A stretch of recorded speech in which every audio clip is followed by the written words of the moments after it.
लड़की क्यों कहती थी ऐसा? मेरा नाम विवेक है। मैं एक मैकेनिकल इंजीनियर हूँ। मैं स्वभाव से बहुत ही रिजर्व हूँ। इस कारण कभी मेरी लड़कियों से ना ज्यादा दोस्ती रही, ना ही कोई मेरी गर्लफ्रेंड बनी। अब मेरी जॉब लग गई थी और घरवाले अब शादी की बातें करने लगे।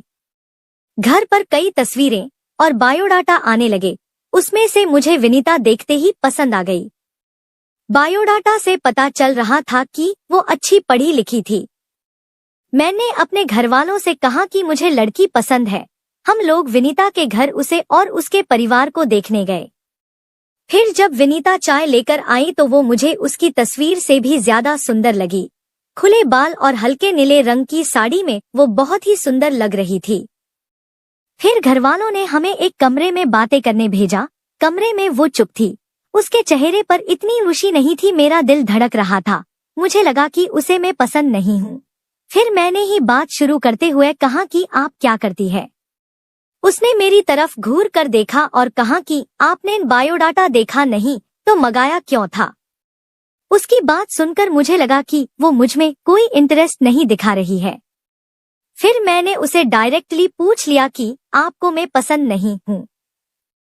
वो बोली मेरे पसंद की बात नहीं है, आप खुद मुझे नापसंद कर देंगे, मुझे पता है। उसने कहा अभी मैं आपको ऐसा कुछ दिखाने वाली हूँ कि आप वो देखते ही आप शादी के लिए मना कर देंगे।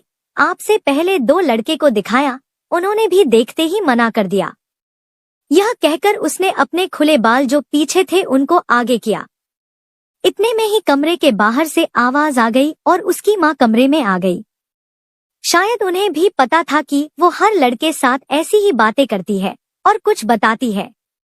उसकी मम्मी ने कहा चलिए बाहर, सब आपका इंतजार कर रहे हैं। विनीता ने अपनी माँ की तरफ देखा। मैं बाहर आ गया और बाहर मेरी माँ और पिता, जिन्हें भी मेरी शादी की जल्दी थी, वो भी मेरे मुंह से बस हाँ सुनना ही चाहते थे। मेरे आते ही मेरी माँ मुझे बाहर ले गई और पूछा कि क्या तुझे लड़की पसंद है? मैं मना नहीं कर पाया, लेकिन एक बात मुझे खटक रही थी कि आखिर वो क्या बताने वाली थी। उसकी मम्मी जिस तरह से जल्दी से कमरे में आई, मुझे बाहर ले गई, लगा ऐसा जैसे वो हमारी बातें ही सुन रही थी। मैंने शादी के लिए हाँ कर दी। मेरे घरवालों ने उन्हें हाँ में जवाब दे दिया, लेकिन अब मैं एक दुविधा में था कि मैं क्या करूं। मैंने उससे बात करना चाहा। मैंने उससे नंबर नहीं मांगा था। मैंने अपनी मम्मी को कहा कि आप बात करें और उसका नंबर ले लें। मम्मी ने विनीता की मम्मी से फोन पर बात की और विनीता का नंबर मांगा, लेकिन उन्होंने यह कहकर मना कर दिया कि विनीता का फोन अभी खराब है। मम्मी यह भी कह रही थी कि वो लोग शादी के लिए जल्दी कर रहे हैं। इन सब बातों से मेरे मन में कुछ अजीब सवाल आने लगे। एक शाम जब मैं ऑफिस में था तब मुझे एक अननोन नंबर से कॉल आता है। फोन रिसीव किया तो विनीता थी। वो बोली कि मम्मी ने मेरा फोन ले लिया है। मैं कुछ बहाना करके अपनी फ्रेंड के रूम पर आई हूँ, उसी के नंबर से फोन कर रही हूँ। क्या तुम मुझे अभी मिल सकते हो? मुझे वैसे भी उससे मिलना था। विनीता के बताए एड्रेस पर मैं जल्दी से पहुंचा। वो उसकी फ्रेंड का रूम था। मैंने जाते ही पूछा उस दिन की बात अधूरी रह गई थी और तुम्हारी मम्मी तुम पर नजर क्यों रख रही है? विनीता बोली मैं तुम्हें कुछ दिखाना चाहती हूँ, उसके बाद तुम्हारे सारे सवालों के जवाब मिल जाएंगे। विनीता आज भी बाल खोल कर आई थी। वो पीछे मुड़ी और अपने खुले बालों को पीठ से आगे की और किया। तब मुझे पता चला कि वो क्या दिखाना चाहती थी।